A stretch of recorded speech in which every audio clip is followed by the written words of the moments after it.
SDWs. Baik, untuk pertemuan ketiga ini berhubung Pak dosen sedang ada kesulitan kendala teknis ya untuk berhubung dengan kita, nggak apa-apa. Nanti ada, jadi sambil berusaha untuk login, nanti sambil kelompok 2 presentasi. Nanti juga mungkin di pertengahan semoga sudah bisa bergabung. Silahkan untuk kelompok 2, Bu Desi mungkin ya, silahkan Ibu. Pak Nurul ketuanya. Pak Nurul, silakan. Mohon mangga. Pak Nurul. Ya, terima kasih rekan-rekan semua dari manajemen di angkatan 45. Kami dari kelompok 2 akan menyajikan presentasi dengan bahasan analisa konsumen dan pasar bisnis.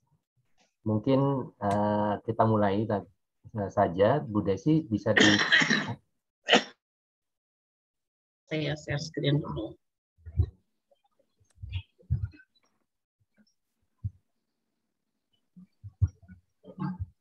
Sudah nampak Bapak dan Ibu?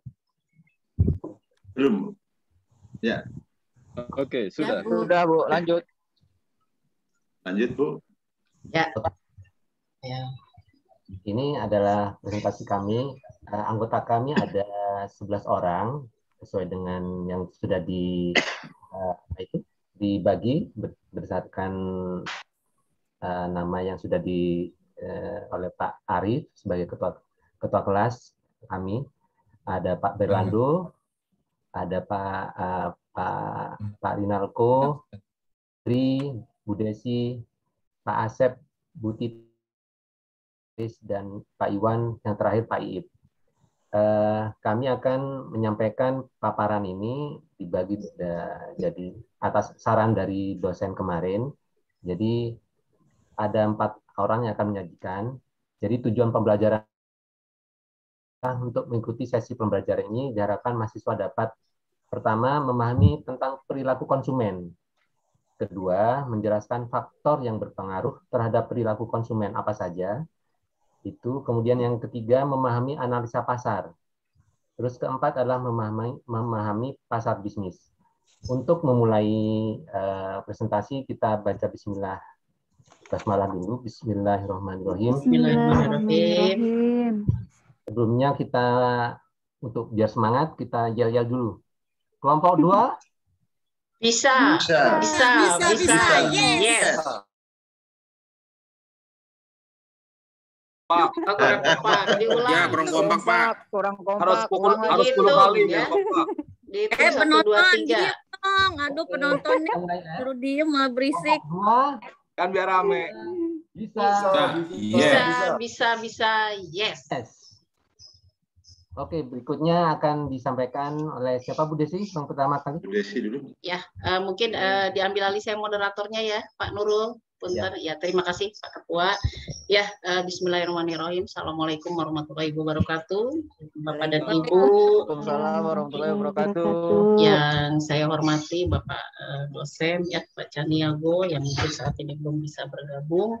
Bapak dan Ibu yang saya banggakan, Bapak Ibu yang hebat, pada hari ini izinkan kami dari kelompok 2 untuk mempresentasikan gimana tujuan pembelajaran pada hari ini. Tentunya sudah dipaparkan tadi oleh Pak Nurul bahwa tentunya ada 2 ya.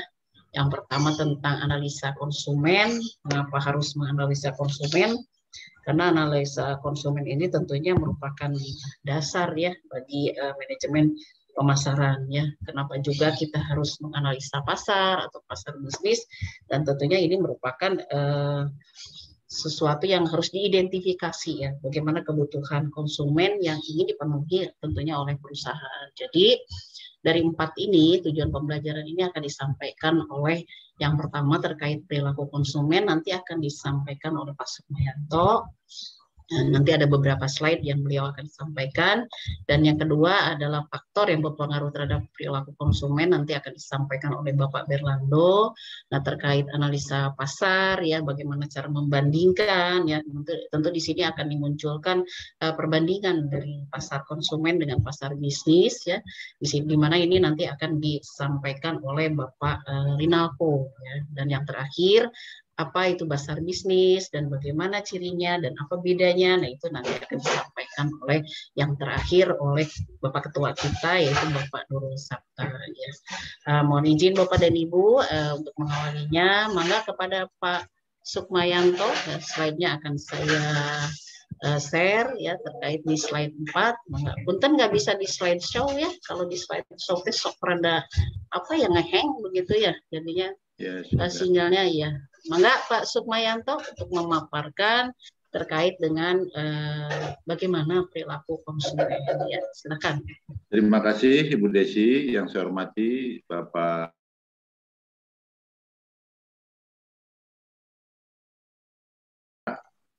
Bapak dan Ibu yang saya hormati. Dalam presentasi kali ini dari kelompok 2, saya Sukmayanto akan coba memahami tentang perilaku konsumen. Nah, dalam hal ini kita tentunya harus melakukan analisis dulu terhadap konsumen. Nah, dalam strategi pemasaran, biasanya produsen itu menggunakan strategi yang sering disebut dengan marketing mix. Kalau dulu itu 4P, kalau sekarang sudah berkembang menjadi 7P. Ada produk, ada price, yaitu harga, kemudian ada tempat, place, kemudian promosi. Nah, itu yang dulu. Nah, sekarang ada perkembangannya, kemudian ada proses, ada physical evidence. Nah, dalam hal tersebut, ada beberapa hal yang mempengaruhi itu. Ada di sini, di dalam gambar ini, kita lihat ada yang disebut komponen kognisi dan komponen efeksi. Dalam strategi pemasaran, seorang produsen harus meyakini betul, mengetahui bentuk jenis produk yang akan dihasilkan. Salah satu contoh yang pernah dijabarkan juga oleh Bapak dosen kita, yaitu tentang produk Toyota Kijang. Ketika seorang konsumen ditanya apa pandangan tentang merek ini, tentang merek Kijang tadi, tentu jawabannya berbeda-beda. Ada mungkin yang menjawab mobil nasional, irit, bahkan bakarnya, mesinnya handal, harga kompetitif, dan mobil ini serbaguna. Dari keyakinan dan pengetahuan konsumen itu, ada satu dari komponen kognisi. Adapun komponen yang lainnya bisa kita lihat dalam slide yang kebetulan tidak bisa kita lihat. Nah, selanjutnya, bukan hanya komponen kognisi saja yang harus diketahui oleh seorang produsen, akan tetapi komponen efeksi juga sangat diperlukan untuk mengetahui perasaan atau emosi dari konsumen itu sendiri terhadap produk yang akan dihasilkan. Dari analisa tersebut, kita akan tahu perilaku konsumen. Nah, kemudian dalam slide berikutnya, karena kebetulan juga tidak bisa ditampilkan oleh Ibu Desi, perilaku konsumen ini sendiri adalah suatu proses atau kegiatan saat seseorang melakukan pencarian, pemilihan, pembelian, penggunaan, serta mengevaluasi suatu produk, barang atau jasa yang memenuhi kebutuhan atau keinginan dari konsumen itu sendiri. Menurut Sisman dan Kanup, perilaku konsumen adalah proses yang dilalui oleh seorang dalam mencari, membeli, menggunakan, mengevaluasi, dan bertindak pasca konsumsi produk, jasa maupun ide yang diharapkan bisa memenuhi kebutuhan dari si konsumen itu sendiri. Adapun beberapa faktor yang mempengaruhi perilaku konsumen, yang pertama adalah faktor ekonomi tentunya. Ini yang biasanya terjadi di masyarakat. Biasanya seorang konsumen ini semakin tinggi pendapatan mereka, maka semakin banyak barang dan jasa yang dikonsumsinya atau benda-benda yang dibutuhkan untuk digunakan oleh si konsumen itu sendiri. Kemudian yang kedua, tingkat harga barang atau jasa semakin tinggi harga barang atau jasa, maka sedikit jumlah barang dan jasa yang akan dikonsumsinya. Nah, itu yang berkaitan dengan ekonomi. Kemudian yang ketiga, kesediaan barang dan jasa.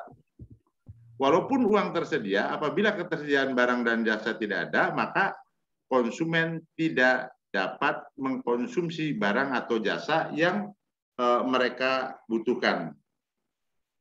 Selain dari kognisi dan afeksi serta perilaku konsumen, faktor lingkungan juga tidak kalah pentingnya, Bapak dan Ibu.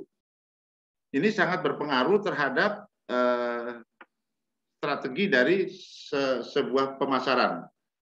Faktor lingkungan juga termasuk faktor yang mempengaruhi perilaku konsumen dari segi non-ekonomi. Faktor non-ekonomi seperti tanggungan keluarga umpamanya. Semakin banyak anggota dalam keluarga, maka semakin banyak kebutuhan akan konsumsi barang dan jasa. Ini artinya berkaitan dengan jumlah keluarga itu sendiri.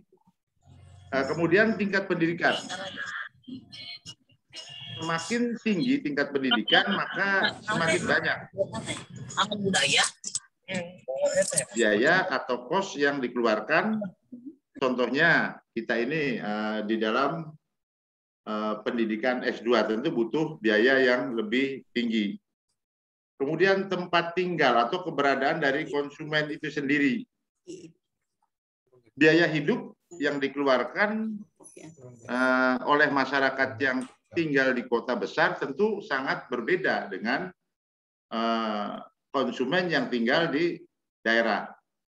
Nah, kemudian faktor lingkungan juga memiliki cakupan yang sangat luas. Di antaranya lingkungan sosial, budaya, agama, dan adat istiadat. Nah, hal-hal seperti inilah yang kemudian menjadi presentasi saya yang berikutnya nanti di materi berikutnya yang kedua akan disampaikan oleh siapa, Ibu Desi? Mohon maaf. Ada masalah. Yuk lihat mainan dulu. Oh. Sama Pak Berlando, Pak.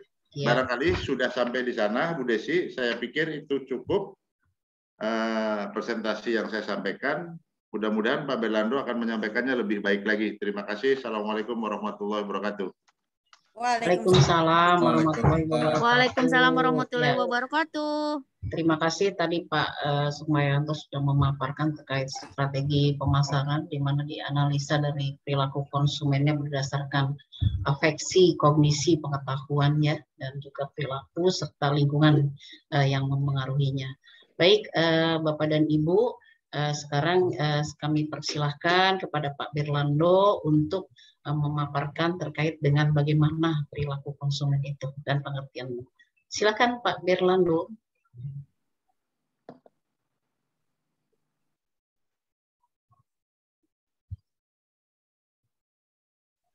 Pak Berlando. Ya. Assalamualaikum warahmatullahi wabarakatuh. Waalaikumsalam warahmatullahi wabarakatuh. Terima kasih. Saya Berlando Siombing. Saya akan menjelaskan faktor yang berpengaruh terhadap perilaku konsumen. Nah, pengertian perilaku konsumen ialah suatu proses atau kegiatan saat seorang melakukan pencarian, pemilihan, pembelian, penggunaan, serta mengevaluasi suatu produk, barang, atau jasa untuk memenuhi kebutuhan atau keinginannya. Nah, menurut Sigmund dan Knuth tahun 2000 adalah proses yang dilalui seorang dalam mencari, membeli, menggunakan, mengevaluasi, dan bertindak pasca konsumsi produk, jasa, maupun ide yang diharapkan bisa memenuhi kebutuhannya. Sampai akhirnya ada surat kedua. Nah, menurut teori-teori yang disampaikan para pakar, yaitu teori Freud, Sigmund Freud mengasumsikan bahwa kekuatan fisiologis yang membentuk perilaku seseorang sebagian besar adalah ketidaksadaran dan bahwa seorang tidak dapat memahami secara penuh motivasinya sendiri ketika seseorang mengamati merek tertentu, ya. Hanya bereaksi terhadap kemampuan yang dinyatakan produk tersebut, tetapi juga terhadap tanda lain yang kurang disadari seperti bentuk, ukuran, berat, bahan, warna, dan nama merek. Ya, itu menurut teori Freud. Dan menurut Abraham Maslow, berusaha menjelaskan mengapa orang didorong oleh kebutuhan tertentu pada waktu tertentu. Ya, jawabannya adalah bahwa kebutuhan manusia diatur dalam hierarki dari yang paling menekan sampai yang paling tidak menekan. Seperti kebutuhan psikologis, kebutuhan keamanan, kebutuhan sosial, kebutuhan akan penghargaan, dan kebutuhan aktualisasi diri. Orang-orang akan berusaha memuaskan kebutuhan terpentingnya terlebih dahulu. Menurut teori Hesberg, mengembangkan teori dua faktor yang membedakan ketidakpuasan, ya, faktor-faktor yang menyebabkan ketidakpuasan dan kepuasan, faktor yang menyebabkan kepuasan. Ketiadaan di Sativille. Ya. Nah, kita jelaskan dalam slide berikutnya. Proses psikologi kunci, ada titik awal untuk memahami perilaku konsumen adalah respon rangsangan. Dan ada rangsangan pemasaran dan lingkungan, dan juga ada tugas pemasar, adalah memahami apa yang terjadi dalam kesadaran konsumen antara kedatangan rangsangan pemasaran dari luar dan keputusan pembelian akhir. 4 proses psikologi kunci yaitu terdiri dari motivasi, persepsi, pembelajaran, dan memori. Di mana keempat elemen ini mempengaruhi respon konsumen secara fundamental. Nah, dari psikologi kunci, manusia mempunyai banyak kebutuhan pada waktu tertentu. Ada kebutuhan yang bersifat biogenetik, di mana kebutuhan timbul dari keadaan tekanan psikologis, contoh rasa lapar, rasa haus, atau rasa tidak nyaman. Dan ada juga kebutuhan bersifat psikogenetik, di mana kebutuhan yang timbul dari keadaan tekanan psikologis, contoh kebutuhan akan pengakuan, penghargaan, atau rasa memiliki. Nah, kebutuhan menjadi motivasi ketika kebutuhan itu meningkat sampai tingkat intensitas yang cukup sehingga mendorong kita bertindak. Pada saat persepsi dalam pemasaran, persepsi lebih penting daripada realitas. Karena persepsi konsumen mempengaruhi perilaku aktual konsumen. Nah, persepsi adalah proses di mana kita memilih, mengatur, dan menerjemahkan masukan informasi untuk menciptakan gambaran dunia yang berarti. Nah, poin utamanya adalah bahwa persepsi tidak hanya tergantung pada rangsangan fisik, tetapi juga pada hubungan rangsangan terhadap bidang yang mengelilinginya dan kondisi dari kita. Persepsi dan sekarang adalah memori. Semua informasi dan pengalaman yang kita hadapi ketika menjalani hidup dapat berakhir di memori jangka panjang kita. Nah, ahli psikologi kognitif membedakan antara memori jangka pendek, di mana penyimpanan informasi temporer dan terbatas. Sedangkan memori jangka panjang, penyimpanannya yang lebih permanen dan pada dasarnya terbatas. Yang akan saya sampaikan selanjutnya bahwa adalah pengertian pasar konsumen. Ini mungkin dalam, ke Pak Rinalko ya, Pak. Iya. Ya, Bu. Ya, Bu. Ya, mohon. Terima Pak kasih. Berlando, iya. Assalamualaikum Terima kasih. warahmatullahi wabarakatuh. Ya, terima kasih. Waalaikumsalam warahmatullahi wabarakatuh. Ya, terima kasih Pak Berlando yang sudah memaparkan. Jadi inti yang disampaikan oleh Pak Berlando adalah dari apa yang menyebabkan konsumen, ya, perilaku konsumen tersebut, di mana di sana banyak sekali teori yang mengatakannya. Waktu diantaranya ada dari ketidaksadaran motivasi konsumen, ada juga dari sisi kebutuhan mendesaknya, dan juga teori secara psikologisnya, ya, bahwa ternyata banyak kebutuhan yang mempengaruhi daripada perilaku konsumen. Begitu juga persepsi, memori, ya, memori long term memory dan short term memory, sehingga kadang-kadang mengapa di pemasaran itu, strategi pemasaran harus diadakan promosi secara berulang-ulang, ya.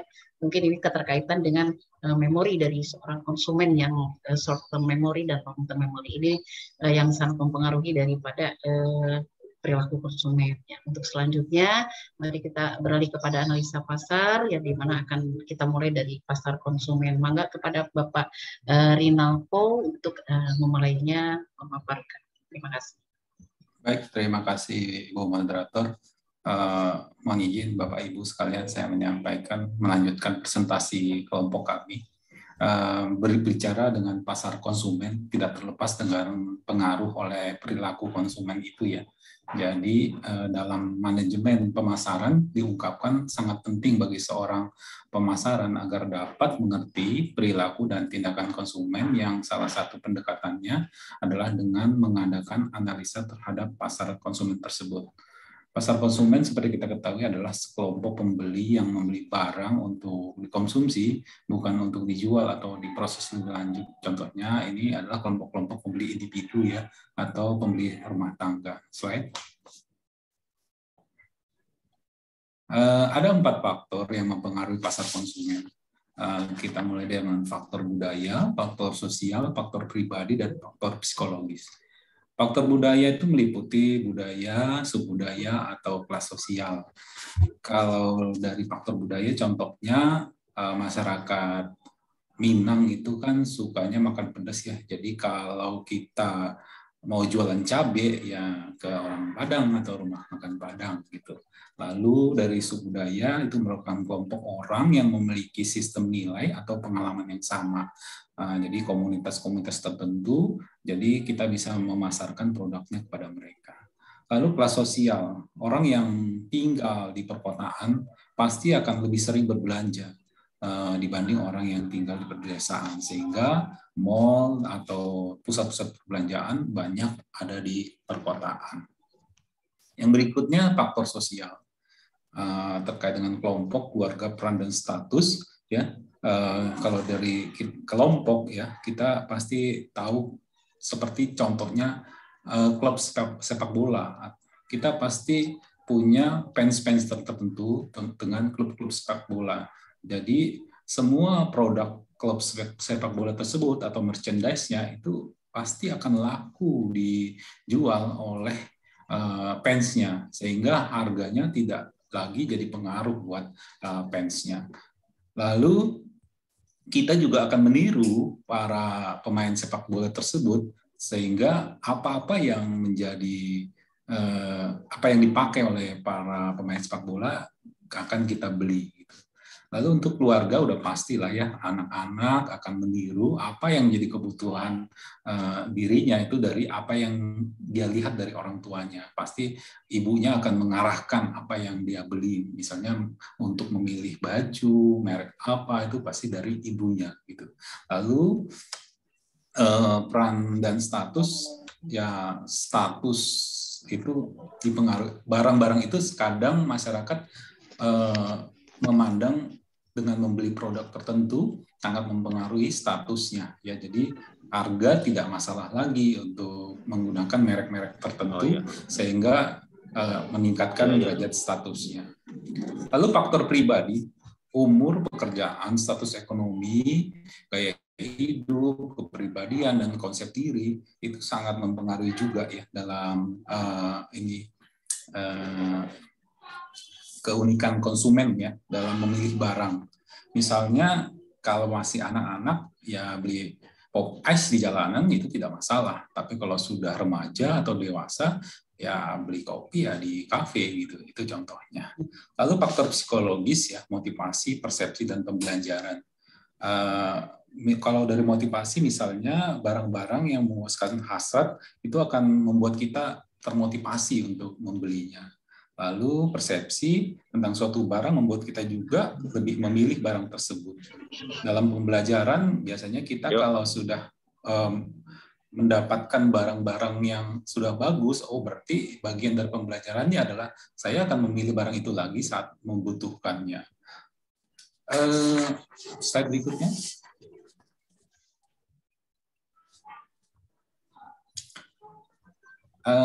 Proses pengambilan keputusan membeli itu dipengaruhi oleh dua faktor ya, faktor internal dan faktor eksternal. Kalau faktor internal itu dari diri pembelinya sendiri.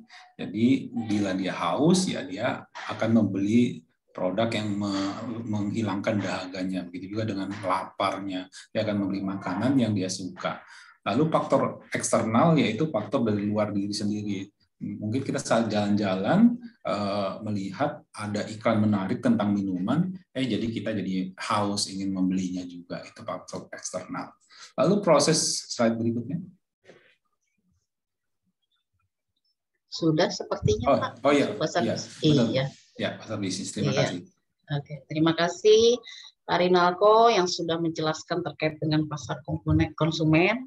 Yang jelas kalau pasar konsumen tentunya sasarannya konsumennya itu langsung menggunakan produk atau jasa tersebut ya, tidak untuk dijual ya, atau tidak juga untuk disewakan seandainya hal itu memang berupa produk atau berupa satu jasa ya.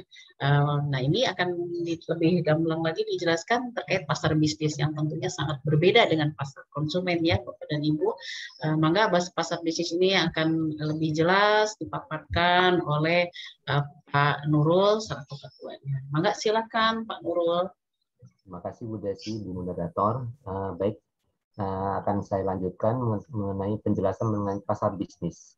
Pasar bisnis itu apa? Pasar bisnis atau bisnis market merupakan sebuah organisasi atau yang membeli barang atau jasa untuk dipergunakan dalam memproduksi produk atau jasa dengan tujuan untuk dijual lagi atau disewakan kepada pihak lain dengan tujuan untuk mengambil untung.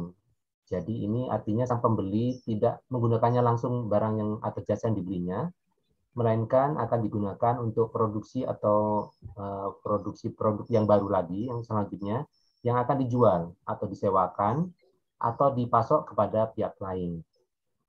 Jadi pembeli tidak menggunakan langsung barang yang dibelinya.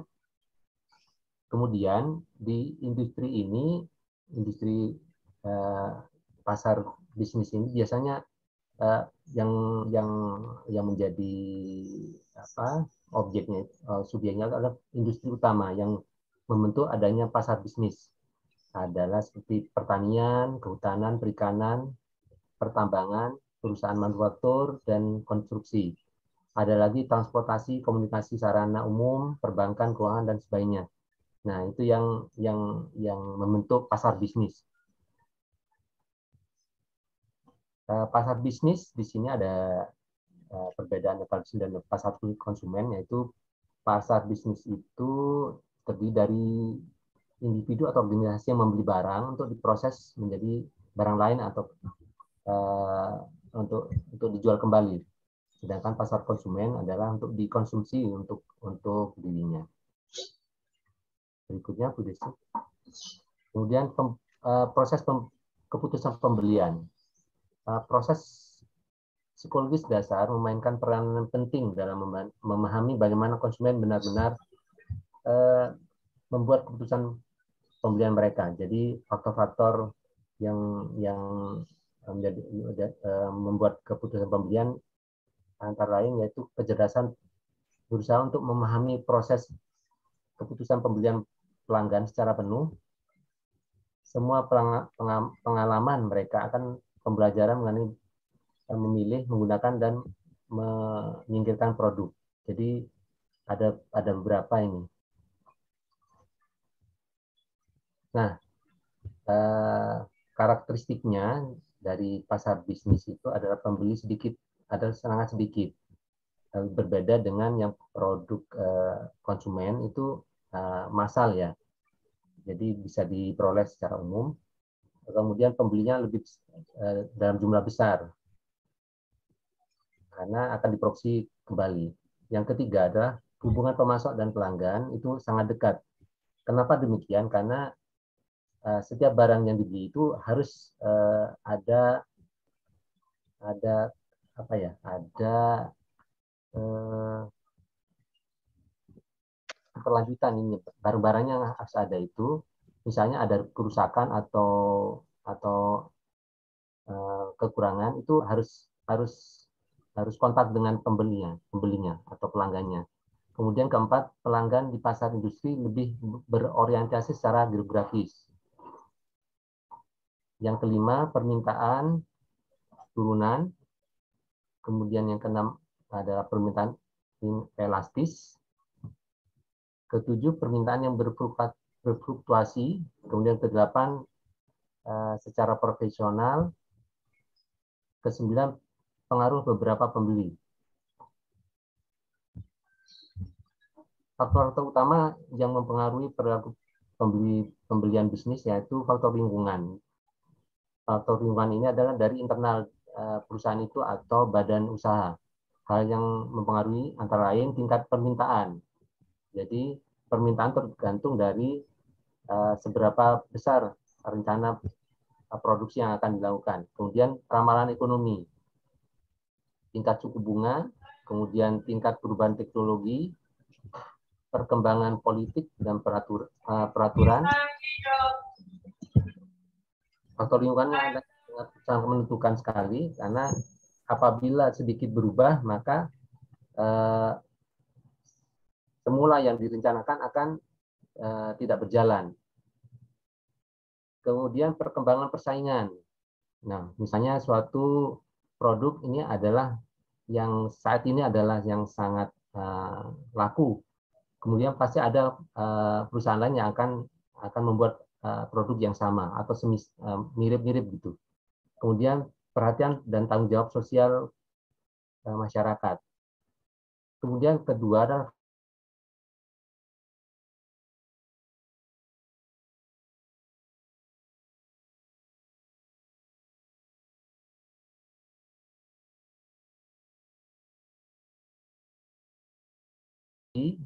kemudian terdesentralisasi atas barang yang nilainya kecil. Nah, di sini adalah dibedakan kenapa ada yang terpusat dan terdesentralisasi. Terpusat itu karena nilainya cukup besar, jadi dan apa itu akan lebih efisien apabila pembeliannya secara terpusat. Sedangkan kalau yang nilainya kecil-kecil dan tidak terlalu signifikan, itu diserahkan ke kantor cabangnya biasanya. Kemudian pembelian melalui internet itu cukup mempengaruhi juga. Berikutnya Bu Desi. Faktor antar pribadi. Pusat pembelian biasanya terdiri dari beberapa partisipan dengan minat, wewenang, dan daya persuasif yang berbeda. Jadi personal itu menentukan dalam proses pembelian. Kemudian keempat adalah faktor individu. Setiap partisipan dalam proses pembelian memiliki motivasi, persepsi, preferensi pribadi. Kemudian hal yang dipengaruhi oleh umur, penghasilan, pendidikan, kemudian identifikasi profesional, kepribadian, sikap terhadap risiko, dan budaya partisipan. Nah, terakhir adalah bagaimana proses pembelian di pelaku bisnis. Jadi, misalnya dalam suatu perusahaan itu adalah ada program misalnya seperti di perusahaan saya misalnya itu ada program untuk meningkatkan proses bisnis dalam operasional. Jadi di sini ada program untuk pembelian misalnya barcode scanner atau barcode reader. Nah, di sini adalah pengenalan masalahnya di sini. Kemudian deskripsinya adalah dia mendistribusikan barang yang akan dibeli. Misalnya spesifikasinya bagaimana, yang perilaku yang akan memakai bagaimana. Misalnya itu. Misalnya yang tahan banting, yang bisa jatuh dari sekian meter. Nah, itu salah satu deskripsi kebutuhan umum. Setelah itu, makanya akan dicari pemasoknya. Jadi, misalnya diumumkan secara umum lewat media dan koran. Setelah dicari pemasoknya, makanya akan berdatangan beberapa usulan atau proposal dari beberapa calon pemasok. Kemudian perusahaan akan memilih pemasok mana yang bagus, kualitas barangnya bagus, dan harganya yang masuk akal. Kemudian spesifikasi pesanan, berikutnya tinjauan kerja, dan terakhir adalah mengelola hubungan. Berikut ini saya sampaikan masing-masing lebih detail lagi untuk penjelasannya, yaitu untuk pengenalan masalah, yaitu proses yang dimulai pada saat seorang dan perusahaan menyadari adanya suatu masalah. Nah, seperti yang tadi saya jelaskan, misalnya kebutuhan yang akan dibeli oleh perusahaan. Diskusi kebutuhan yaitu dalam tahap proses pembelian bisnis, di mana perusahaan menggambarkan karakteristik umum dan kualitas produk yang dibutuhkan. Kemudian pencarian pemasok yaitu proses pembelian bisnis, di mana organisasi pembelian memutuskan untuk menetapkan spesifikasi karakteristik teknis produk terhadap produk dan yang diperlukan. Mengenai tadi yang saya jelaskan mengenai pencarian pemasok, yaitu tahap proses pembelian bisnis di mana pembeli berusaha menemukan vendor yang terbaik dari sisi harga dan kualitas. Kemudian pengumpulan proposal. Pengumpulan proposalnya adalah tahap proses pembelian bisnis di mana pembeli mengundang pemasok bermutu untuk mengumpulkan proposal. Jadi diseleksi begitu, Bu. Kemudian pemilihan pemasok. Nah, di sini adalah meninjau ulang proposal yang cocok, kemudian dipilih salah satu dari beberapa pemasok. Kemudian spesifikasi pesanan rutin. Nah, adalah tahap untuk di mana pembelian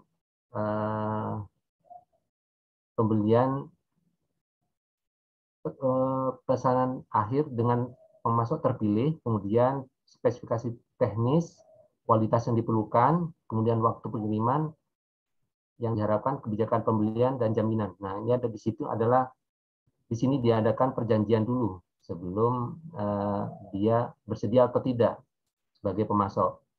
Kemudian tinjauan kerja, yaitu proses pembelian bisnis di mana pembeli menilai kinerja pemasok. Di sini dinilai juga dan memutuskan untuk melanjutkan modifikasi dan meninggalkan suatu kesepakatan. Mungkin itu penjelasan dari saya mengenai pembelian bisnis. Saya kembalikan ke moderator.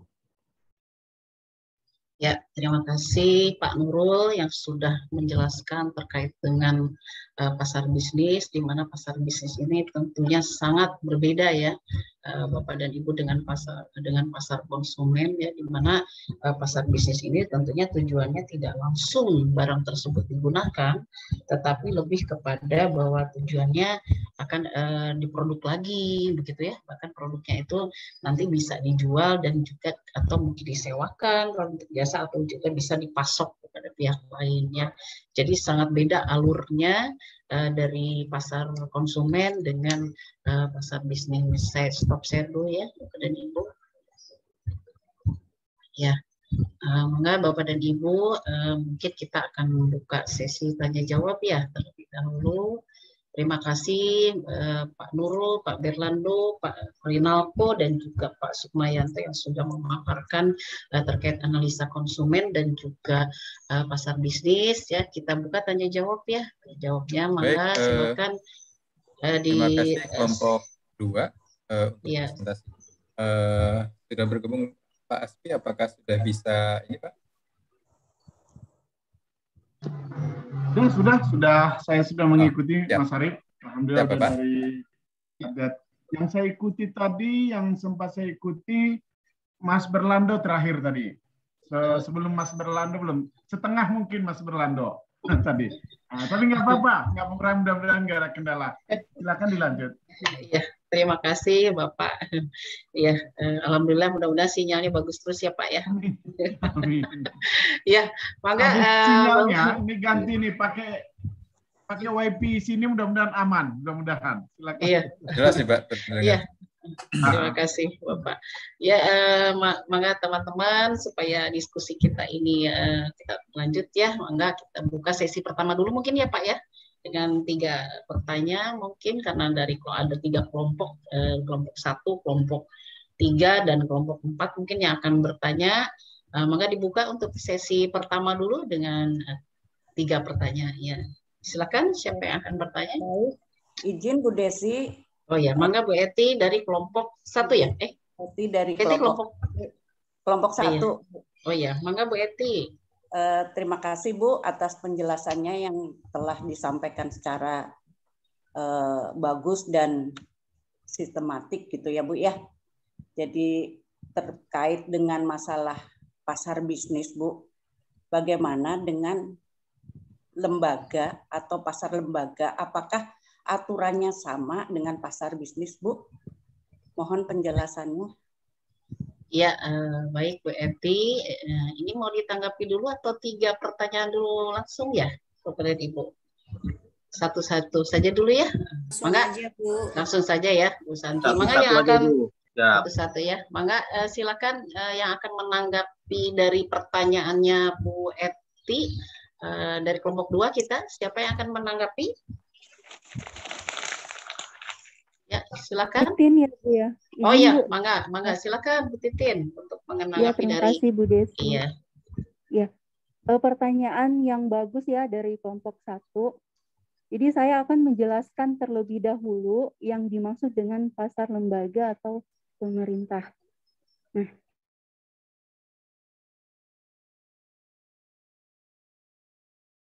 rumah sakit, panti asuhan, rumah tahanan, dan lain-lain lembaga yang menyediakan barang dan jasa bagi manusia untuk perawatannya.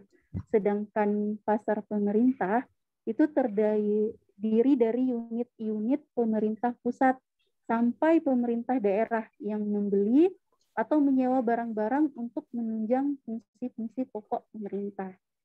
Jadi pada saat pemerintah untuk membeli produk dan jasa itu, dia fungsinya untuk pertahanan, pendidikan, kesejahteraan umum, dan kebutuhan umum lainnya. Bagaimana prakteknya? Pembelian pemerintah itu sangat khusus, dan sangat rinci, dengan tender terbuka dan tender terbatas gitu. Pembelian pemerintahannya beroperasi di bawah pengawasan lembaga legislatif dan banyak kelompok pengamat swasta. Itu.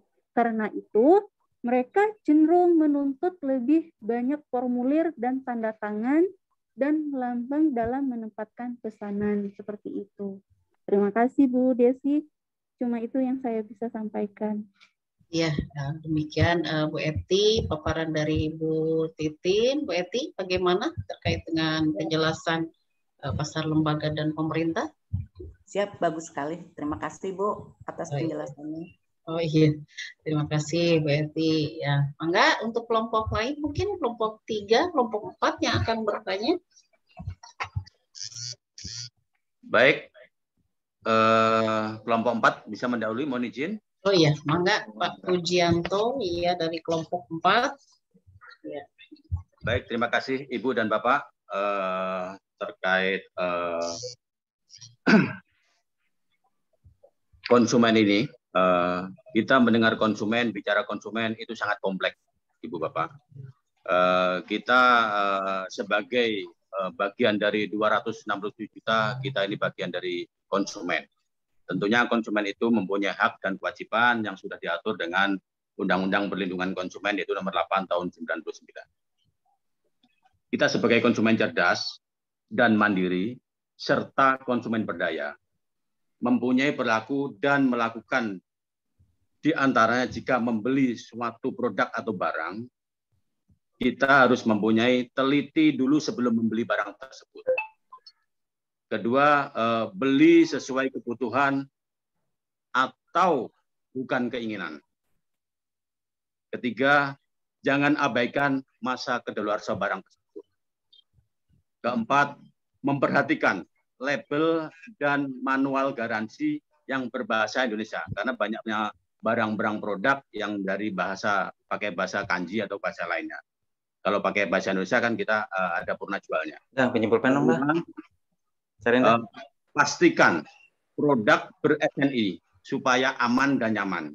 Mengingat keamanan, kenyamanan itu sangat berguna seperti kita membeli helm. Keenam, tegakkan hak dan kewajiban sebagai konsumen. Ketujuh, cintailah produk Indonesia. Tadi diutarakan proses keputusan pembelian. Nah, sedangkan pertanyaan kami, kapan konsumen mengambil keputusan yang tepat saat membeli suatu produk?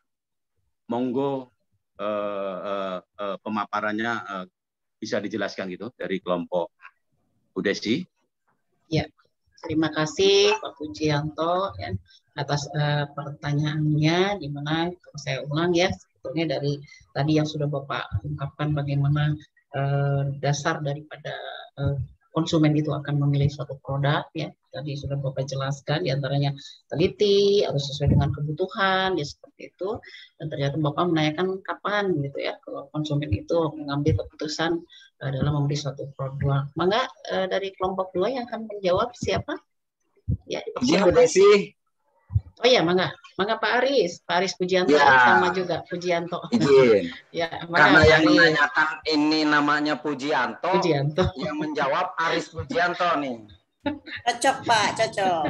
Cocok. Jadi ada kedekatan. Izin Bapak dan Ibu, pertanyaan dari kelompok 4 tadi kalau tidak salah dengar saya, kapan sih konsumen mengambil keputusan membeli suatu produk? Jadi konsumen akan mengambil keputusan untuk membeli suatu produk itu dimulai dari ketika pembeli mengenali masalah atau kebutuhan. Kebutuhan tersebut dapat dicetuskan oleh rangsangan internal atau eksternal. Kira-kira gitu Pak Pujianto. Contohnya, faktor internal itu seseorang akan merasakan lapar atau haus, maka akan mulai menjadi pendorong konsumen untuk membeli produknya. Itu mungkin yang bisa saya jawab pertanyaan dari Pak Pujianto. Saya Aris Pujianto menjawab pertanyaan dari Pak Pujianto. Sama-sama Pujianto nih Pak. Terima kasih. Saling memuji. Ya, demikian Pak Pujianto. Jadi jawabannya bahwa tadi sudah dijelaskan bahwa ada faktor eksternal ya dan faktor internal ya. Berarti internal itu namanya internal ya pasti kebutuhan dalam diri konsumen tersebut ya, butuh berdasarkan kebutuhan mendesak atau tidak ya, seperti itu. Apakah kalau eksternal ya tadi dikatakan oleh Pak Rinalko dan juga Pak Aris bahwa hal itu tentunya bisa saja ada faktor pendorong untuk membeli produk seperti iklan tadi ya, yang kata Pak Rinalko, nggak haus tapi ngelihat di jalan ternyata iklannya menarik ya, ternyata iklannya menarik, mungkin ada artis yang terkenal sedang minum satu merek terkenal ya minuman, jadi eksternalnya yang tadinya tidak haus karena melihat artisnya itu jadi langsung membeli ya, jadi haus kampanye gitu ya? Iya, jadi tiba-tiba haus saja. Ya, tiba-tiba seperti itu ya. Kalau internal mah karena kebutuhan kita mungkin disederhana di kehidupan kita saja ya, kita di rumah sedang ingin lapar berarti kita mencari makanan, tetapi kadang-kadang mencari makanan kalau ngelihat brandingnya, wah ini ada bonus, ada diskon, wah nggak lapar juga kita mencoba untuk, nah itu kita mencoba asik nih telapor juga ya. Nah, jadi begitu ya Pak Pujianto, mudah-mudahan Pak Pujianto tidak puas supaya tetap berdiskusi dengan kami. Ya, maka untuk selanjutnya mungkin dari kelompok 3 ya, iya, 3. Iya, kelompok 4 tadi sudah, maka kelompok 3, iya. Mangga dengan siapa kelompok 3? Sofian. Pak Sofian ya. Mangga dari kelompok 3 langsung. Susah ya Pak pertanyaannya.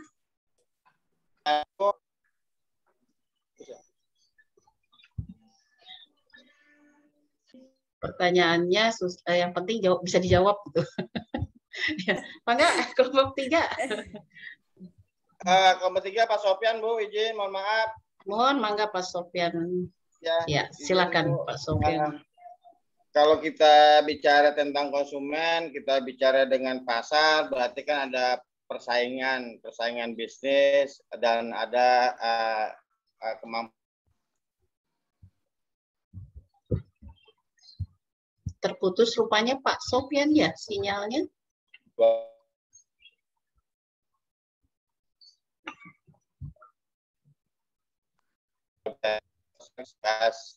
Bagaimana pemerintah baik. Putus ya? Punten Pak Sofian diulang karena terputus sepertinya sinyalnya. Iya. Coba betul videonya ya. di kameranya di videonya di off kan saja, nggak apa-apa ya, videonya. Baik, Bu. Izin. Ya.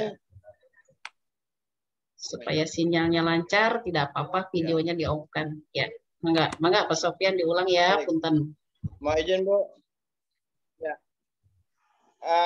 Dalam rangka melindungi persaingan bebas, apa peran pemerintah yang mengalami perdagangan bebas mengenai pasar global, kira-kira apa perlindungan yang diberikan baik kepada konsumen maupun kepada pengusaha. Selesai itu Bu pertanyaannya, apa peran pemerintah dalam rangka mengantisipasi atau melindungi persaingan pasar global. Selesai itu pertanyaannya Bu, terima kasih. Assalamualaikum warahmatullahi wabarakatuh. Waalaikumsalam warahmatullahi wabarakatuh. Terima kasih Pak Sofian. Mangga dari kelompok 2 yang akan menjawab terkait peran pemerintah katanya di dalam perlindungan kepada konsumen dan juga kepada penjualnya ya, perusahaannya terkait dengan perdagangan bebas ya. Mangga Pak Rinalko atau mungkin Pak Nurul yang akan menjawab.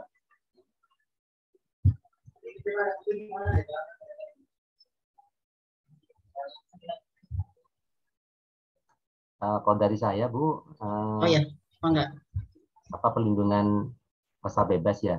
Jadi pertama meningkatkan mutu produk dalam negeri itu supaya menarik kepada pelanggan.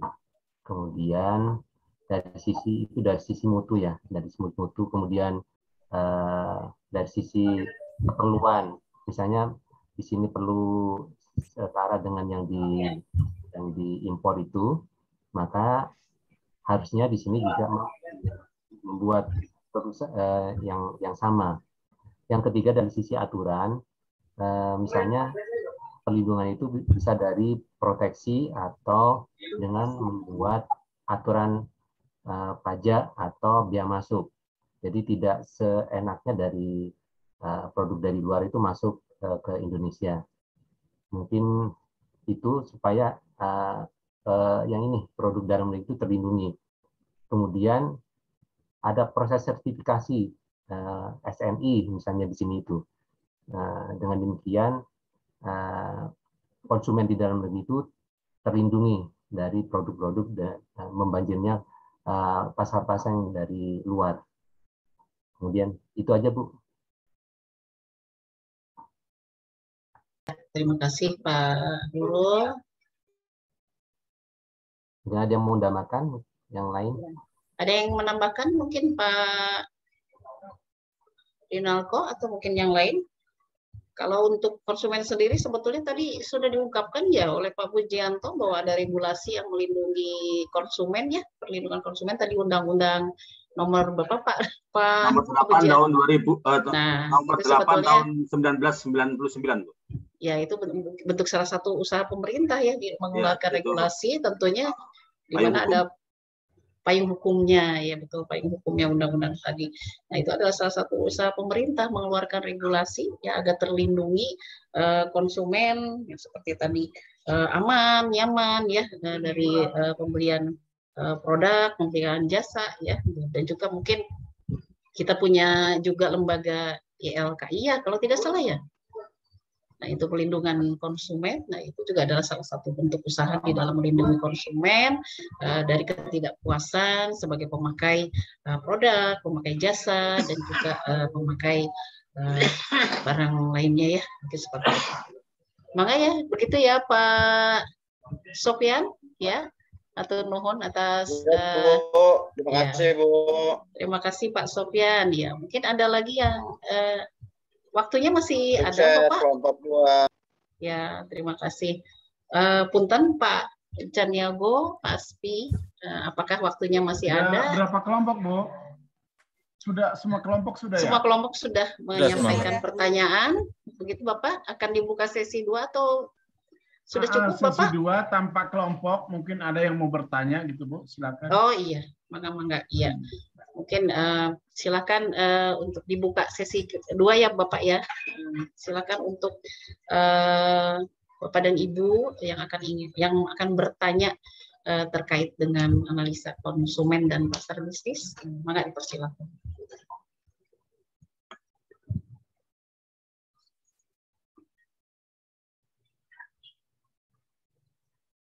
Mangga, Bapak dan Ibu. Dari mana saja boleh dari kelompok 1, boleh dari kelompok 3, boleh dari kelompok 4, yang mana saja.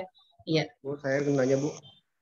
Ya, mangga ya, Pak Asep. Saya aja dari kelompok 1.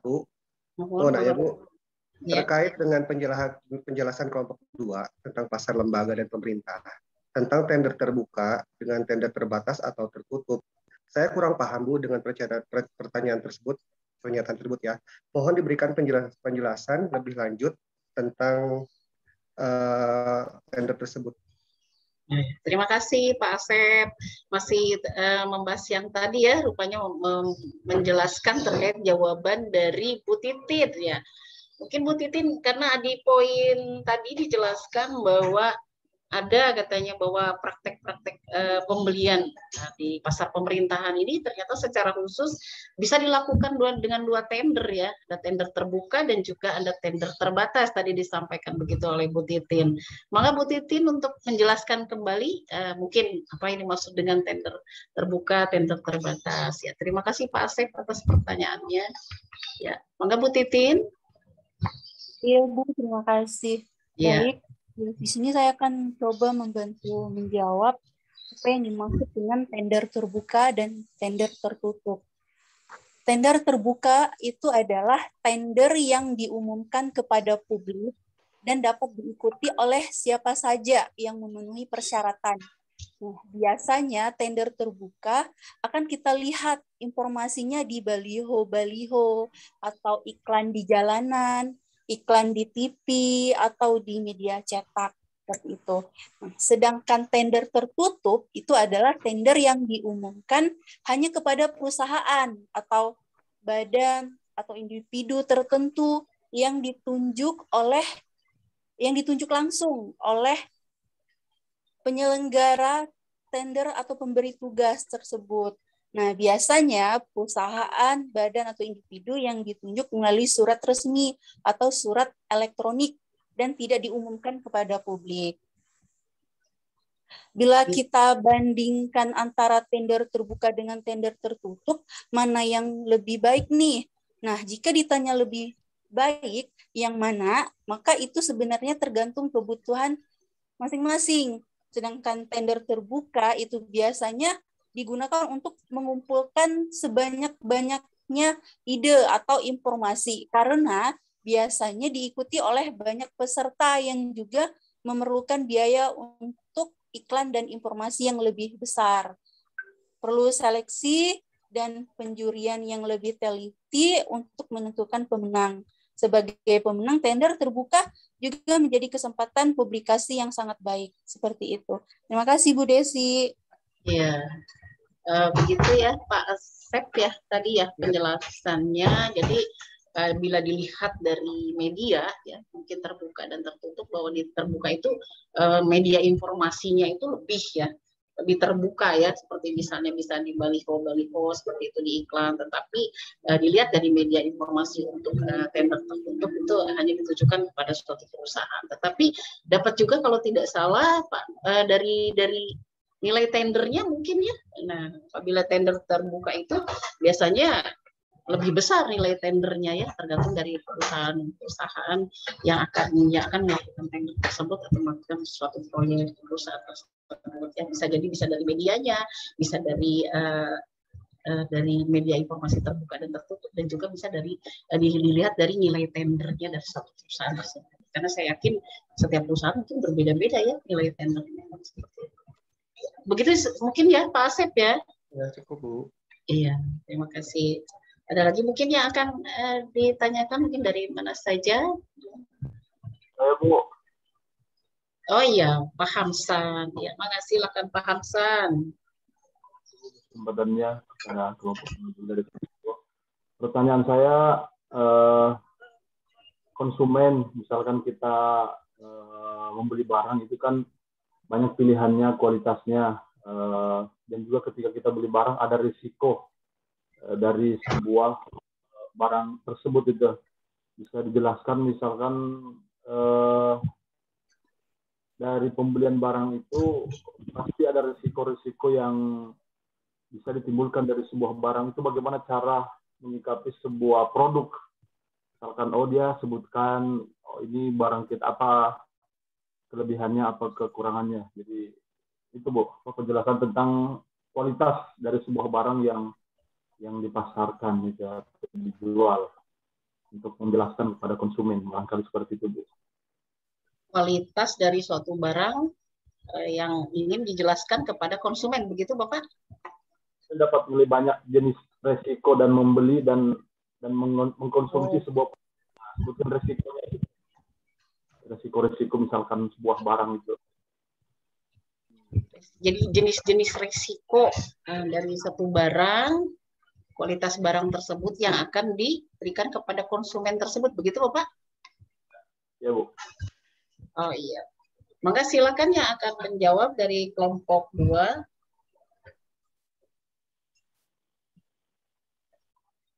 Mungkin?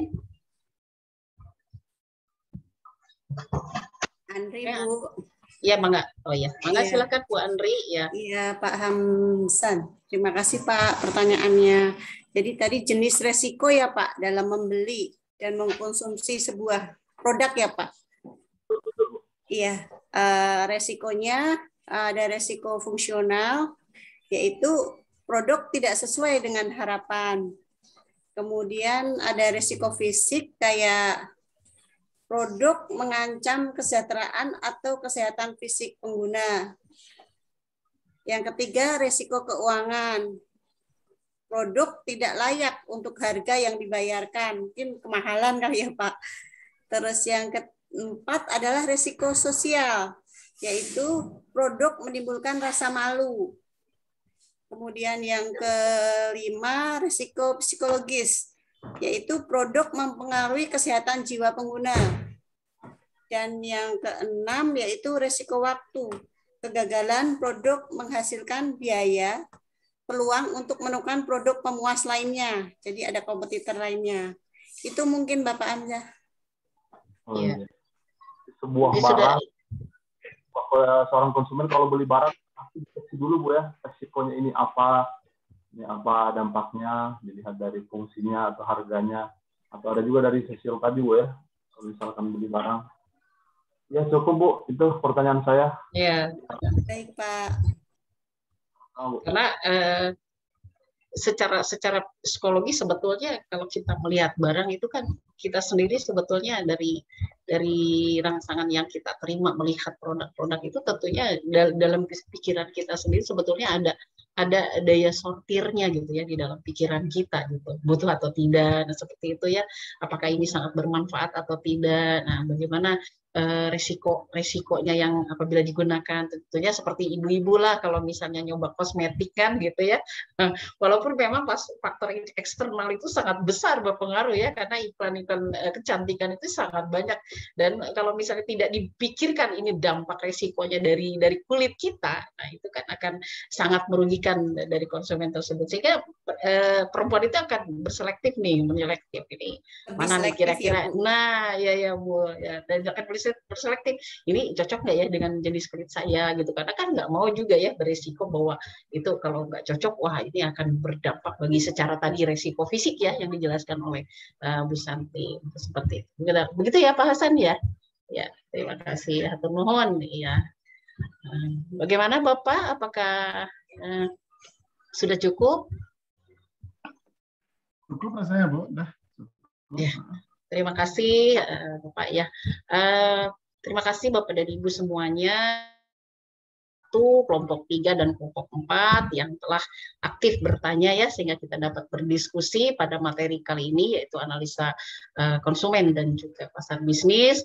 Mudah-mudahan semuanya menjadi tambahan ilmu ya bagi kita semua, dan mohon maaf apabila dari kelompok 2 mungkin kurang puas memberikan jawaban ataupun penjelasan dari pertanyaan Bapak dan Ibu. Terima kasih, saya selaku moderator memohon maaf. Kalau kemarin kelompok 1 berpantun, saya juga boleh mungkin ya Pak ya, tambah-nambah. Kalau ada iya, kalau ada jarum yang patah jangan disimpan dalam peti, dan kalau ada kata yang salah mohon jangan disimpan dalam hati. Ya, hatur nuhun. Terima kasih. Ya, salam dari kelompok 2. Terima kasih. Assalamualaikum warahmatullahi wabarakatuh. Ya, terima kasih. Ya, terima kasih kelompok 2. Secara umum ini kita apresiasi betul. Saya tadi yang mohon maaf karena tidak melihat seluruhnya slide-nya, tapi ada juga saya lihat putus lagi saya putus. Tapi secara umum saya lihat tadi bagus sekali slide-nya. Minta tolong nanti dikirim juga, seperti saya sudah minta ke Mas Arif, semua bahan memang harus masuk ke saya, begitu juga masuk ke semua mahasiswa. Karena kan metode pembelajaran ini hanya metodenya yang diubah gitu. Jadi hanya intinya adalah bagaimana semua materi ini sama-sama terutama mahasiswa menguasai gitu ya.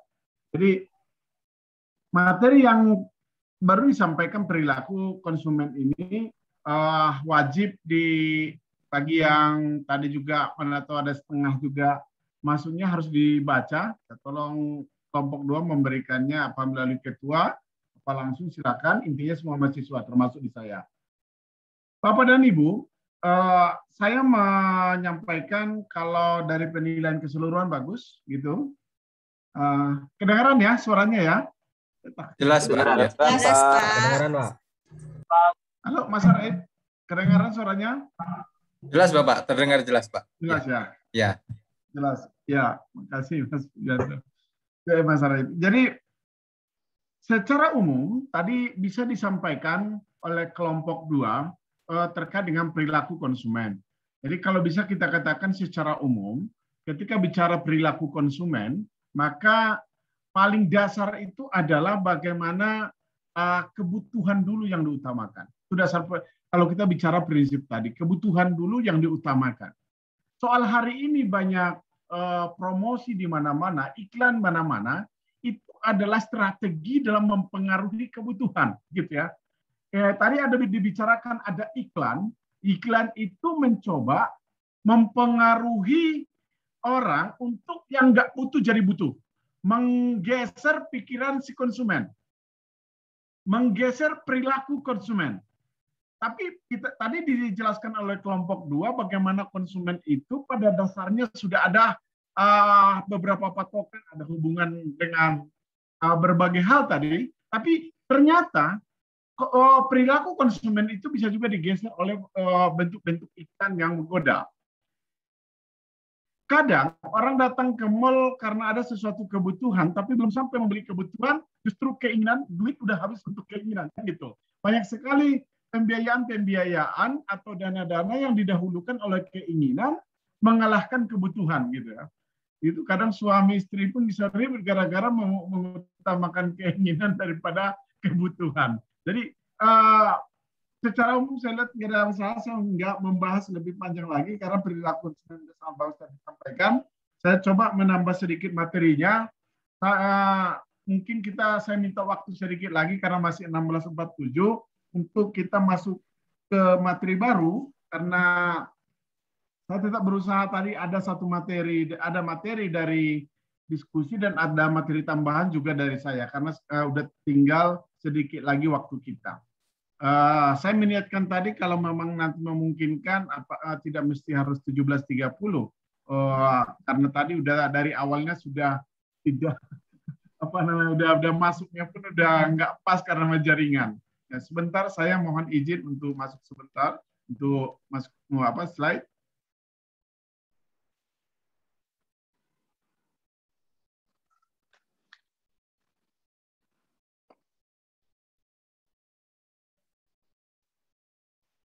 Kemarin masih ada beberapa hal yang materi dasar menurut saya, terutama di masa saat ini, ketika kita bicara mengenai tantangan pemasaran ini, tetap masih saya ingin sampaikan supaya menjadi pemikiran kita bersama.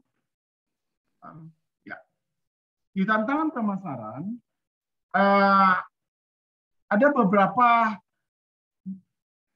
alat-alat atau istilahnya teknologi sekarang, terutama di digitalisasi. Saya ingin memperkenalkan ini kaitan dengan era globalisasi yang sekarang sudah suka atau tidak suka memang sudah kita jadikan sebagai bagian dari tantangannya. Saya mulai coba dari sini.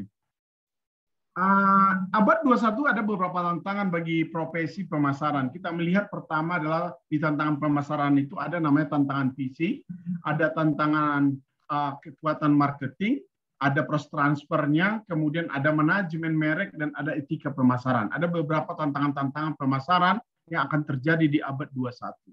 Jadi kalau dulu mungkin sangat sederhana. Jadi ketika marketing dulu, orang atau istilahnya untuk memenangkan persaingan dengan jumlah produksi sebanyak-banyaknya maka dia menang gitu ya. Sekarang itu sudah tidak itu lagi. Bahkan sekarang bisnis-bisnis itu dengan hanya modal merek aja itu bisa dia memenangkan seluruh pemasaran yang ada di atau istilahnya proses pemasaran yang ada di lapangan ya. Kita mencoba melihat beberapa tantangan pemasaran ini. Yang pertama adalah tantangan visi. Di tantangan visi ini, sering ada memang kalau kita lihat keputusan pemasaran lebih didasarkan pada pemenuhan tuntutan masa sekarang. Jadi kalau kita lihat baik di konteks global, itu dituntut memang kalau nggak unggul, tertinggal gitu ya. Itu harus ada unggul. Kompetisi dimenangkan harus berdasar keunggulan. Kemudian ada penekanan di sana mengenai tanggung jawab untuk melihat masa depan menjadi bahan para eksekutif pemasaran. Tantangan bagi para manajemen atau para marketer untuk melihat konteks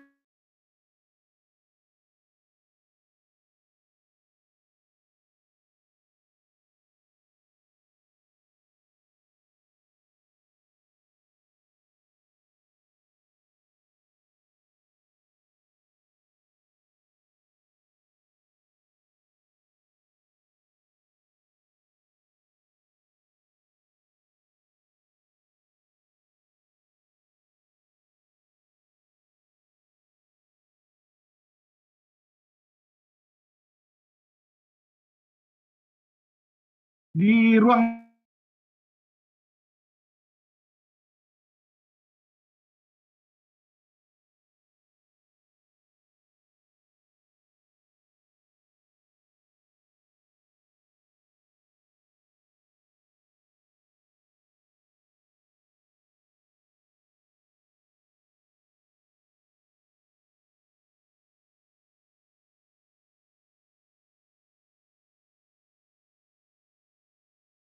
ini minta tolong dibaca karena memang ketika kita belajar pemasaran, idealnya memang poin-poin ini bisa dipahami menjadi bagian pemasaran istilahnya yang menjadi pemasaran itu apa saja. Ini kira-kira gambarannya kalau ruang lingkupnya. Produk layanan, riset pemasaran, saluran distribusi, distribusi fisik, keputusan promosi, keputusan harga, analisis lingkungan, umpan balik, dan tanggung jawab terhadap masyarakat.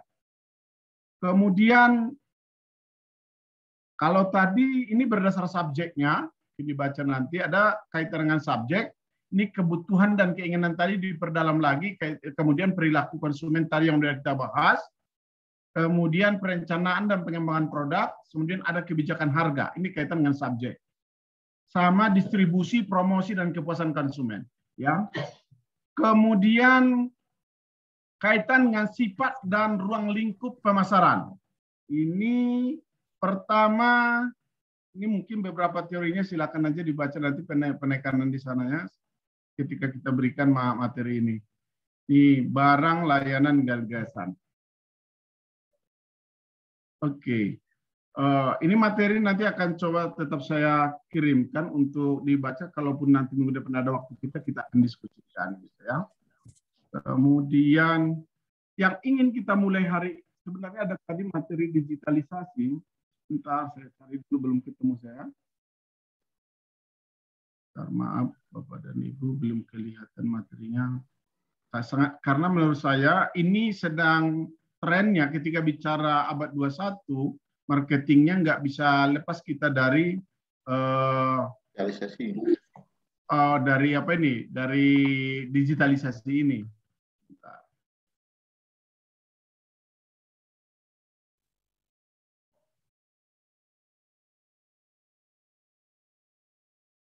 Dari perasaan saya sudah ada, rupanya di dalamnya tidak ada tadi.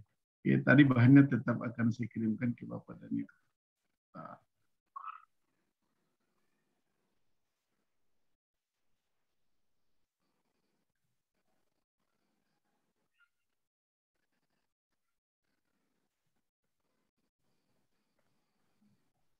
Jadi intinya gini sebenarnya saya maksud di digitalisasi. Kan ada tantangan-tantangan sekarang seperti media-media sosial, di mana tuntutannya sekarang banyak sekali yang harus kita lengkapi, yang harus kita ikuti, suka atau tidak suka. Marketing hari ini harus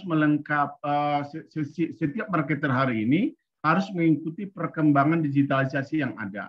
Berbagai, mau Instagram, mau Facebook, mau YouTube, mengapa ada poin-poin yang harus memang marketer hari ini harus masuk ke sana. Contoh di televisi Bapak dan Ibu. Televisi dulu harganya begitu besar, lalu diganti oleh YouTube, maka mestinya perusahaan itu mampu menekan biaya di sana, mestinya ada peningkatan omset di perusahaan akibat adanya efisiensi dengan kemajuan teknologi yang ada. Maksudnya perusahaan-perusahaan yang memainkan digitalisasi yang bagus, maksudnya memanfaatkan digitalisasi ini, mestinya dia menjadi pemenang di dalam persaingan hari ini gitu. Kalau dulu karena memang kondisinya yang sangat tidak memungkinkan gitu ya, maksudnya untuk kita tampil di televisi aja biayanya itu memang sangat dahsyat gitu. Hanya sekian detik itu bisa, setiap perusahaan itu harus menyiapkan sampai miliaran. Nah, sehingga yang besar saja yang merajai, sedangkan yang kecil itu malah tertinggal gitu. Hari ini udah nggak bisa lagi. Bisa dikatakan bahwa penguasa marketing itu hanya perusahaan-perusahaan besar. Kita berharap ke depan akan terjadi perusahaan-perusahaan baru, terutama UMKM sebenarnya. Kalau dia jeli membaca pasar akibat pendekatan marketing dengan pendekatan tools digital, harusnya dia bisa mampu memenangkan persaingan ke depan. Ya tentu bertahap gitu ya, tentu bertahap. Karena bukan semata-mata modal lagi gitu. Nah, kita contoh dalam pemasaran pribadi lah, individu-individu orang dalam kampanye ke depan. Ini contoh dalam kita bicara pada pemilu yang akan datang. Kalau kita lihat pemilu sebelumnya, dengan pemilu yang ini, nanti akan seru ketika orang memasarkan diri mereka. Kalau dulu, orang main tempel banyak-banyak itu. Pakai tempel, poster di mana-mana. Nanti kemungkinan di proses pemasaran ke depan itu akan bergeser. mulai akan bergeser bagaimana habis-habisan main di YouTube, di Facebook, di WA itu. TikTok, Pak. Kemarin juga ada, tapi mungkin akan lebih seru lagi nanti. Itu nggak tahu soal isu yang akan berkembang itu jauh lebih besar. Begitu juga nanti bagaimana kita melihat digitalisasi ini menjadi pusat marketing ke depan. Jadi saya ingin menekankan apa mau pemerintah mau swasta yang tidak bermain di digitalisasi hari ini, tidak menyiapkan sarana prasarana hari ini, itu akan tertinggal. Itu akan tertinggal. Jadi saya akan susulkan materinya karena saya belum ketemu. Bapak dan Ibu, harusnya tadi saya kita sudah ada di dalamnya, mestinya tadi di abad 21 itu ada, ternyata tidak ada. Mohon Bapak dan Ibu untuk materi digitalisasi itu dipahami betul mana yang menjadi tren di 2021 yang akan menjadi itu. Mohon dipahami, ada kepahaman kita di sana. Sehingga materi kita termasuk materi yang terbarukan. Jadi kalau marketing yang lama kan bicara istilahnya konsep-konsep dasar marketing seperti yang kita sampaikan di awal-awal kemarin. Tapi memang ada tuntutan di abad 21 ini harus kita pahami apa sih bedanya marketing hari ini dengan marketing yang sebelumnya, gitu ya. Oke, Bapak dan Ibu, saya memang udah niatkan bahwa hari ini kita sampai jam 17 saja.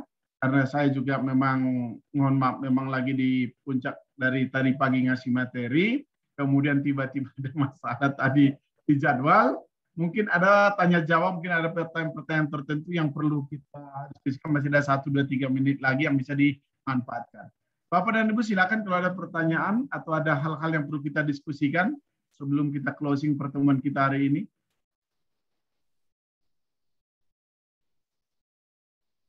Mungkin sedikit Bapak, saya ingin silakan sharing.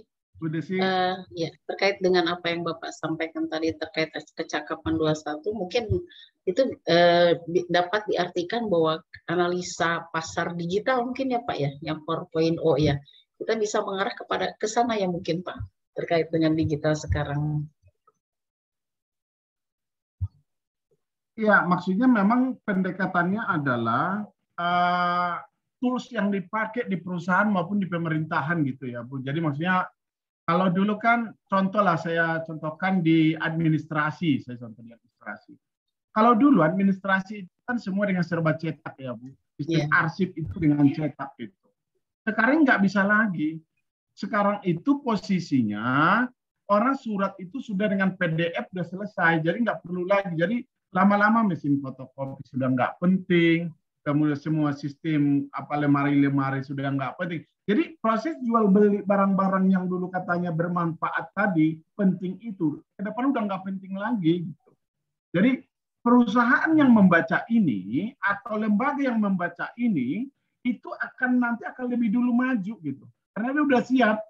Tapi kalau perusahaan yang masih sibuk hari ini membeli kertas banyak-banyak, membeli pulpen banyak-banyak, udah nggak bisa. Dia harus sudah mulai, bila perlu karyawannya itu yang dibeli itu adalah handphonenya yang terbaik gitu ya.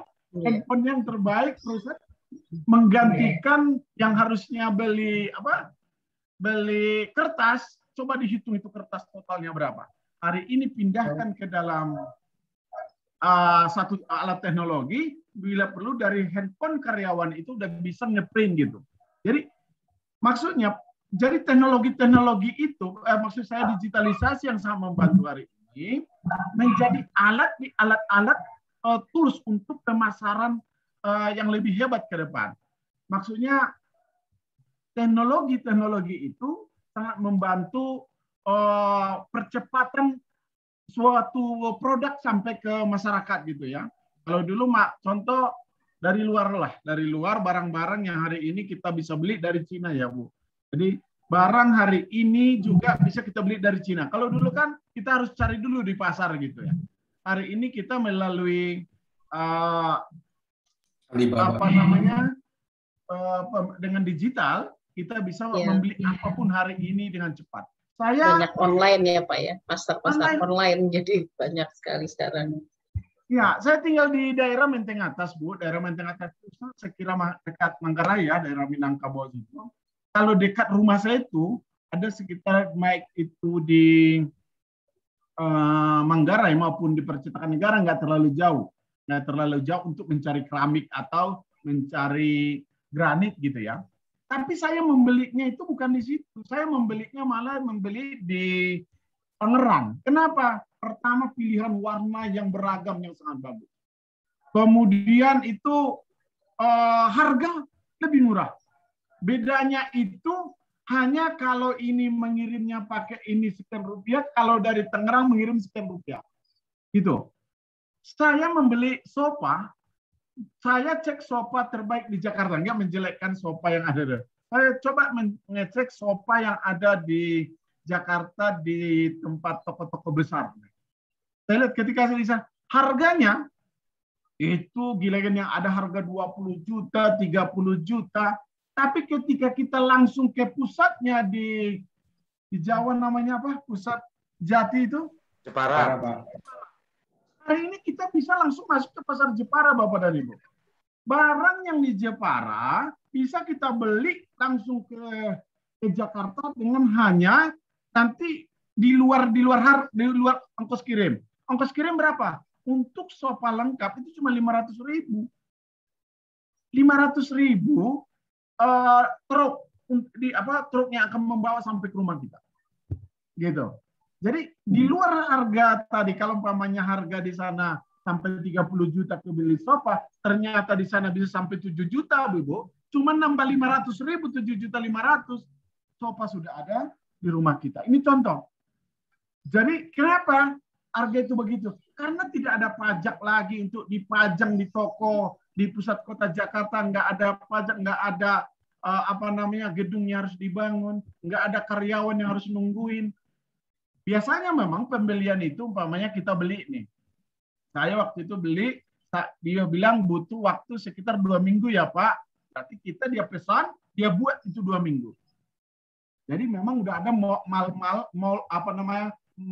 percetakannya, malnya sudah dia bentuk sehingga dasar-dasarnya udah ada, tinggal menyatukannya. Jadi yang harusnya 30 juta bisa sekitar 7.500.000. Ini contoh tantangan di marketing ke depan. Kalau siapa yang jeli membaca ini, membaca baik pemasarnya main, itu akan jauh lebih bagus. Kemarin kawan-kawan penjual mangga di Indramayu mengatakan, saya ke depan nggak mau lagi menyetok ke Jakarta semuanya. Saya akan jual mulai dari Indramayu. Kalau dulu kan dari Indramayu dikirim ke Cirebon. Seolah-olah mangga itu mangga Cirebon. Gitu ya. Nah, besok orang Indramayu akan langsung menjual ke titik-titik pusat-pusat pembelian itu gitu. Jadi ini terjadi berbagai hal akibat digitalisasi ini. Kalau pemasarnya nggak sadar, pemasarnya nggak memainkan itu, makanya kalau bisa dikatakan gini, bahkan di pemerintah, kalau pintar di pimpinannya harus ciptakan orang-orang orang-orang yang ada di dalam itu memang harus berbasis IT semua. Terlepas baik kita ini orang-orang yang jadul tertinggal IT gitu, nggak juga. Saya nggak termasuk yang nggak setuju disebut begini, orang milenial saja yang ngerti,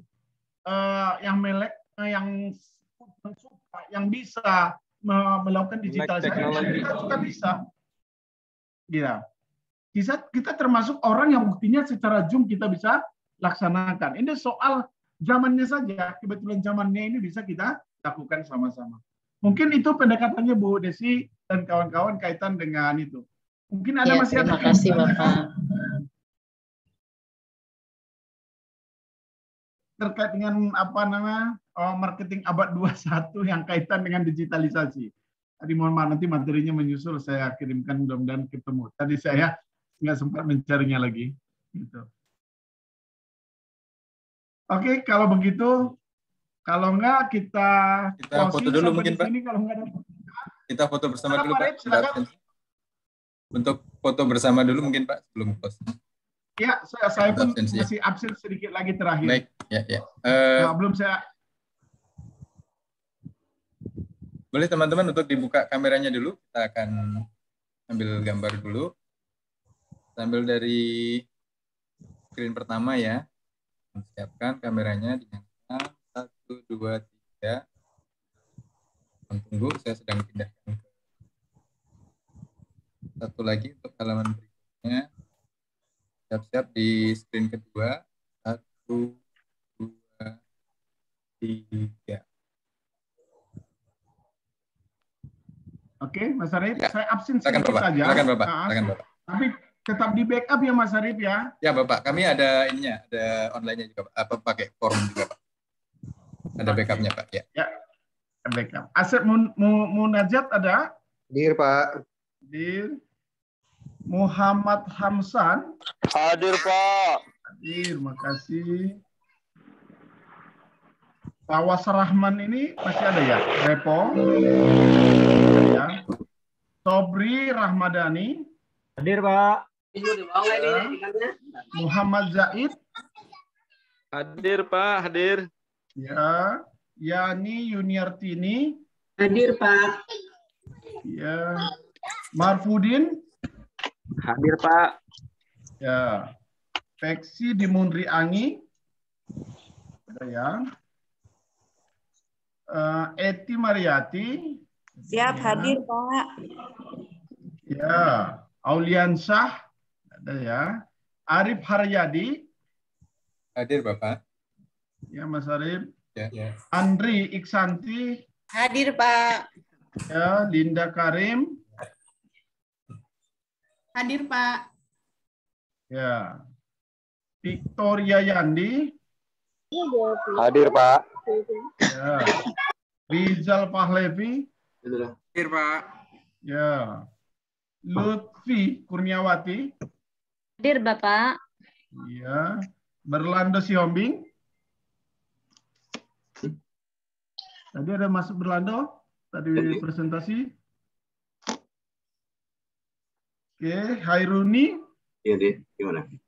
Hadir Pak. Ya. Edi Kusworo. Hadir Pak. Ya. Yeni Dawati. Hadir Bapak. Ada ya. Ini. Kemudian Yustianto Rusadi. Hadir Pak. Ya. Yusni. Ada tadi rasanya Mbak Yusni. Hadir Pak. Ya. Aan Kurniawanto. Hadir Pak, hadir. Hadir. Ya. Rinalko Prengki Saragi. Hadir Pak. Ya. Nurul Islam. Hadir Pak. Ya. Jaka Rahmanda. Hadir Pak. Ya. Cinta Eria Revina. Hadir Bapak. Ya. Bapak izin hadir. Ya, Cinta Eria Revina. Liantoro. Hadir Pak. Siap. Ya. Ya, Hari Sutanto. Selamat sore Pak, hadir. Ya. Hadir Pak. Anggita Hairani. Anggita. Hadir Pak. Hadir Pak. Ya. Lufti Al-Ghifari. Hadir Bapak. Ya. Hari Ramadan Syah. Belum ya. Fatimah Soraya. Oke. Edi Titin Rahma. Hadir Pak. Ya. Hendy Purgianata. Nggak ada. Yuda Mahanata. Dan juga ya. Yan Wijaya Kusuma. Hadir Pak. Ya. Iriani Murib. Nggak ada ya. Ririn Widiawati. Izin hadir Bapak. Ya. Sukmayanto. Assalamualaikum, hadir Pak. Nah, Mas Yanto. Iwan Setiawan. Ada? Iwan Setiawan. Ada ya. Muhammad Idris. Ada Elsa Fitri Rahayu. Hadir Pak. Ada. Ya, Mbak Elsa. Lagi Aris Pujianto. Hadir Pak. Hadir. Ya, Mas Aris tadi bedanya antara Aris Pujianto dan Hadir, Pak. Aris sama Pujianto tadi. Mas Aris ada itu. Ya. Sufyan Nusauri. Siap, hadir Pak. Ya. Ya, Douglas Orlando, Bungaran, Madifani, ada ya. Pujianto, Mas Pujianto tadi. Siap, hadir Pak. Pujianto asli Pak. Ya. Ya. Muhammad Baris, berarti palsu Baris. Terus nggak ada ya. Dewa Trisna nggak ada. Oke, Abior Manatang Siombing. Ya, Eko Anggara. Bangun Widodo. Paujan Kurdiansyah. Ersa Faisal Rahman. Nggak ada. Setio Utomo. Mandi, Dok. Setio. Mau jalan-jalan nggak? Nggak ada ya. Utomo ya. Mau. Siapa mau Arif, jalan-jalan tuh? Rizky, Aris Muhardi maksudnya. Ini nampaknya kosong-kosong ini nanti silakan disampaikan kalau memang ini. Asep Peri Setiawan. Ya Pak, siap hadir. Ya. Mana ada yang belum dipanggil? Saya Pak, izin Pak. Maaf. Saya, Pak, masih ada izin, nih. Pak. Erik Herawan. Hadir, Erik Bro. ada ya? Iip Arif Ismail belum Pak? Hadir Bro. Oh, ada Iip. Maaf, Iip ada deh ya? Iip Arif Ismail Pak. Oke, ada. Puspa Dewi tadi ada? 045002 Pak. Udah, Pak, Veksi, Mas Pak. Arif Iip udah. Izin Pak, Pak Veksi Pak. Veksi di Munriangi. Ya, sebentar, Mas Veksi, bentar. 013 Pak. Udah, ini oke. Oke, Mas Veksi. Ada lagi? Saya Pak. Ya? Mas Yandi tadi belum ya, Mas Yandi ya? Belum Pak. Paling belakang udah sebentar, Mas Yandi ini. Coba. Ya, Yandi Yuniansa. Ya hadir Pak. Iya, Erik Hermawan. Udah, hadir Prof. Tadi Hadir Prof. ada Mas Erik tuh. Puri Swastika. Nggak ada ya. Arik Suparman. Ada lagi yang lain? Yang belum? Oke, nanti di backup sama dengan Mas Arif. Ya, Mas Arif takutnya ada satu dua yang tertinggal, Mas Arif. Ya, Bro. Karena ini waktunya juga terbatas. Juga tadi di awal itu juga mohon maaf saya karena memang di luar kendali. Sudah saya siapkan tadi beberapa hal materinya. Jadi, ya, tapi minimal target saya di hari ini untuk kita menyampaikan materi perilaku konsumen itu tercapai. Kawan-kawan juga tadi minta tolong bahannya dibagi. Demikian, kalau nggak ada pertanyaan lagi kita closing ya, kita tutup ya. Itu demikian. Assalamualaikum warahmatullahi wabarakatuh. Waalaikumsalam. Terima kasih banyak, Bro. Terima kasih Pak. Terima kasih Bapak. Ya, Bro. Terima kasih, Bapak. Terima kasih. Terima kasih Pak. Sehat selalu Selamat Pak. refreshing Pak di Pak, puncak. selamat berlibur. Iya Pak. Bapak udah. Sampai jumpa lagi ya. Selamat berakhir pekan, selamat beristirahat. Terima kasih. Mangga semuanya. Ya. Terima kasih, Siapa mau Pak. jalan-jalan ya? Tadi siapa mau jalan-jalan ya? Ngajak-ngajak. Ririn. Diajak Bu dong. Ririn. Iya, Bu Ririn Bu. jemput di Depok. Kelompok satu aja deh diajak. Ririn mau ke puncak. Itu Pak Iip di mana itu Pak Iip? Enak banget itu. Lagi mancing ya. Di sini Bu. Lagi mancing ya. Ya di puncak Bu. Bakar-bakar di puncak. Ya Allah, macet kali jam segini ke puncak mah. Berarti Bu Eti, puncak Bu Eti. Ya. Bu Puncak Bu Eti, Eti. mau nggak macet, tahu nggak puncak mana Bu Eti? Puncak Kira-kira. Asmara. Coba dicari yang ulang tahun sampai Desember Pak. Desember Bu Desi. Desi mah lahirnya April kata si Jun. Bu Desi, tanggal 15. Wis.